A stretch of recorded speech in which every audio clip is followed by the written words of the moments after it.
I listened to 263 albums in 2024 for the first time. One of my New Year's resolutions for the past year was to listen to more new music. Here was how I was going to do it. First, I have to stay up to date on recent releases, so I figured one album from 2024 per month.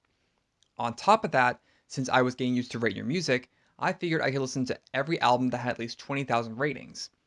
It would give me a wider array of albums in terms of quality, meaning I can gain a much better perspective on what works and what doesn't work when it comes to how I judge an album. Subjectively, of course, art isn't objective. That gave me a list of roughly 300 albums to listen to by the end of the year, on top of the 12 from that year. I did cross out albums because I didn't want to support certain artists. I won't be mentioning them here since they don't deserve the wasted breath. With all that being said, I did also listen to albums outside the 20,000 window and outside 2024, and trust me, I will talk about a few of them. But the main point is that I did gain quite a new appreciation for music in album format. The stories one could tell, the song landscapes one could paint, the absolute emotions one could convey. I did rate each album on both Rate Your Music and Album of the Year. I know assigning albums a numerical score is contentious, but here's how I did it. I gave it a score based on how I felt about each song within the album. All a song has to do is fulfill what it set out to do, whether it be for any of the reasons I previously described. I gave 10s to any song that I could find no fault in, which is different to songs that were transcendently good. Most people tend to give albums closer to a 3.5 out of 5 or 70 out of 100, which in my eyes is just good. As for me, I am very easily impressed. I gave 149 of those albums a perfect score on Album of the Year. That is 57%. I'm quite generous with scores because I know the artist in question must have put a lot of effort into bringing their artistic vision to life. The worst albums are the ones that sound and feel lifeless, overbearing, lazy, unintentionally hypocritical, just a complete lack of effort or quality control during any part of the process. While there are many ways for a song or album to piss me off, there are also many ways for one to make me feel alive. That's what this video is about. Before we get into the real meat of this endeavor, I want to quickly go over the 12 albums from 2024 that I listened to in 2024, in order of score, then personal preference in case of a tie. Honorable mention goes to the Reactor EP by Fentanyl. Just great breakcore with an insane appearance from Danny Brown. He's just everywhere, isn't he? Number 12 is probably the biggest disappointment of the year, as a Swiftie. Tortured Poets Department. What a letdown from Midnights. Production is way too sparse to be interesting, too synthetic to sound genuine. The concept of the album is questionable, and it didn't even sound like Swift was trying. You get Florence goddamn Welch on a song, and it sounds underwhelming. How? Number 11 might also be one of the most disappointing albums of the year, that being the self-titled Sophie album. God, why do most of these sound like demos you didn't want to touch? Most of it sounds mainstream, which, judging by some of the stuff Sophie did before her untimely death, was not at all the direction she was heading towards. I much prefer the songs that got weird with it, like Elegance, but overall, it's just okay. Number 10 was something I had to listen to again because I thought I was being harsh. Turns out I kind of was. Ariana Grande's Eternal Sunshine is a pretty good foray into her mind, but it's still marred by not as interesting production and songwriting choices. Check out Bye because I went from thinking it's okay to actually loving it. Number 9 was actually a welcome surprise. Green Day's Saviors. A pretty good collection of return to form rock and pop punk after the much maligned father of all. Even if you don't like modern Green Day, check out Dilemma. It's fantastic how harrowing it is. Reminds me of the better parts of American Idiot. Number 8 is a solid follow-up to one of the biggest pop albums of the 2020s, Dua Lipa's Radical Optimism. I know it's not the flashiest or most impressive pop album of the year, but it still carries great singles like Houdini and even a couple of worthy deep cuts like Falling Forever. Still don't know why French Exit is the one playing on a store radio. Number 7 is where we see the fantastic albums, at least from my perspective. Starting off, we have the 65th album by indie electronic musician Patricia Taxon, Bicycle.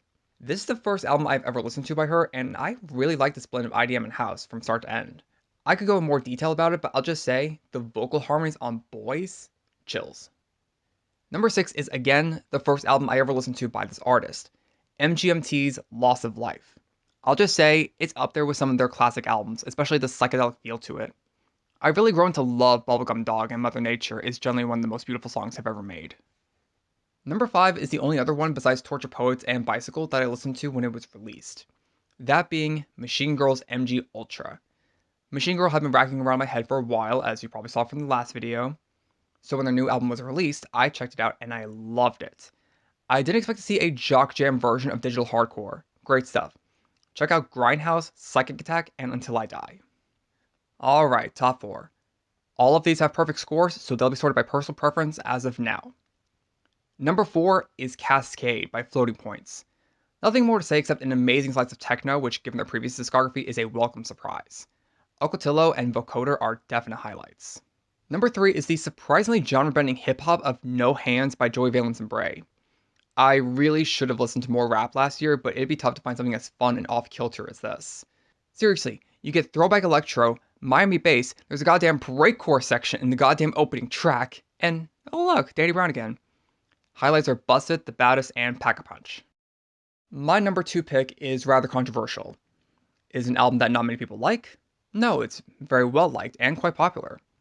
Is it something the critics have torn to shreds? No, absolutely not. Critics couldn't get enough of this. It's controversial because it's only at number 2. It's Brat. It feels so good to have listened to this with her other big albums in mind. It's like sifting through a treasure chest of jewels to find that one diamond with 360 degrees of perfection. I have been so excited to see Charlie finally earn her flowers since 2014. But if she's the gem among gems, the number 1 album sounds like heaven. Or more accurately, what we imagine heaven could sound like. It's Imaginal Disc by Magdalena Bay. Such a transcendently fantastic dance pop record, not so much outshining, but just existing on a different plane of existence than the rest. The last 4 songs altogether, I was pumping my fist like my home football team scored a set touchdown at the Super Bowl. The entire album is a neurotic college student's textbook, all highlights. Wonderful, outstanding, 11 out of 10 if I could give it that. That was a list, but that was just 12. What about the other 251? I'm not going to review all of them or even give my ranking on all of them. If you want to know that, I'll link my album of the year profile down below. How does one listen to that many albums in a single year? Easy. You search Google for the album you want to listen to, or go to a collection site like Album of the Year or Rate Your Music. They usually show which streaming services have the album on hand. Find the album on the service of your choice, press play, spend a good 30 to 150 minutes on the album, noting which songs you like. Then it's done, and you've listened to an album. Just spend an average of maybe 40-50 minutes a day, maybe during your lunch break or the drive home, like I've done plenty of times, and you too can listen to enough albums to make your brain melt. Personally, I rate every song or track an album has on a scale of 0 to 10 based on my enjoyment. 0 to 4 means I don't like it, 6 to 10 means I do, and a 5 means I'm split. With a scale at either extreme saying how much I like or dislike the track in question. Average out the tracks, maybe weigh them if the tracks vary wildly in length, and boom, completely subjective score. The first big discovery I made when exploring a lot of these albums is just how much music can change and evolve over time with so many overlapping scenes. For example, from 1977 to 1979, you had the burgeoning punk and post-punk scenes, with the likes of Sex Pistols, Television, Wire, The Clash, and at the same time you had the beginnings of the synth-pop genre like with Kraftwerk. These would then combine into the wonderfully cold, unknown pleasures by Joy Division, and the more chaotic new wave of Fear of Music by Talking Heads. Just 2 years for the punk ethos to be infused with new technology, arguably sooner. It was also fun to see how genres like alternative rock, electronic, and hip-hop also evolved. Listening to Fugazi and Sonic Youth made me realize the through line of that punk-tinged sound onto artists like Red Hot Chili Peppers and Green Day when given a more mainstream look, and those like Dismemberment Plan and Converge when going into more experimental and certainly not so mainstream roots.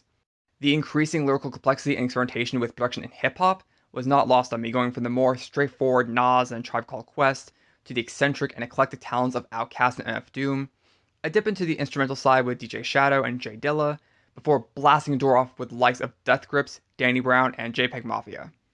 And electronic music.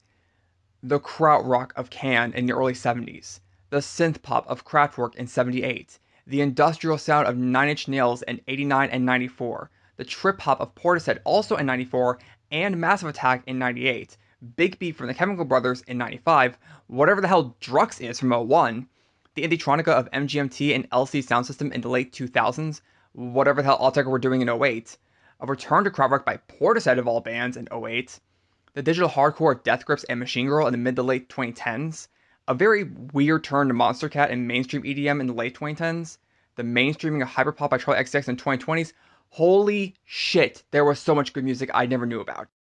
And like I said, the fact that so many of these scenes happen simultaneously, Jagged Little Pill, I Care Because You Do, and Symbolic are all wildly different albums in terms of tone and style, and they're all turning 30 this year, within 3 months of each other. Aside from the greater appreciation for how an album sounds and influence from scenes before and on scenes after, what I really loved about this project was just an appreciation for songwriting and album building as a whole. The poetic lyricism of Joni Mitchell's Blue and Fiona Apple's Win the Pawn, the grooves of Herbie Hancock's Headhunters and Justice's Cross, the political bent of Dead Kennedys' Fresh Fruit for Rotting Vegetables and Run the Jewels 2, the absolute grandeur of Prince's Purple Rain and My Chemical Romance's The Black Parade, the experimentation of Sonic Youth's Daydream Nation and Godspeed You Black Embers Lift Your Skinny Fists, the atmospheric world building of Flaming Lips, Yoshimi Battles the Pink Robots, and Death Heaven's Sunbather, the sincerity of Elliott Smith's Either Or and Carsey Headrest's Twin Fantasy. All of these albums and more share one thing, and that is a passion for music, expression with only the limits of one's imagination in mind. It is genuinely inspiring to listen to all of these artists put their heart into something they care about, with such a variety of experiences and backgrounds, all coming together to express that diversity of lifetimes into a common medium that millions enjoy every single day. Some of the albums I listen to will forever be tied to where I was when I listened to them and what I was going through at the time. Jamming in my work's break room to London Calling, the early morning drive to Blue, making chicken fried rice to Purple Rain, shaving to Mezzanine, waiting on my COVID test to Jagged Little Pill, helping decorate my work's back hallway to Agatis Birune, Pretty Hate Machine, and Melodrama, waiting on an oil change to Whatever People Say I Am, playing Minecraft to Rush of Blood to the Head and Soundtracks for the Blind, doing the dishes to Yoshimi Battles the Pink Robots, which made me freaking cry.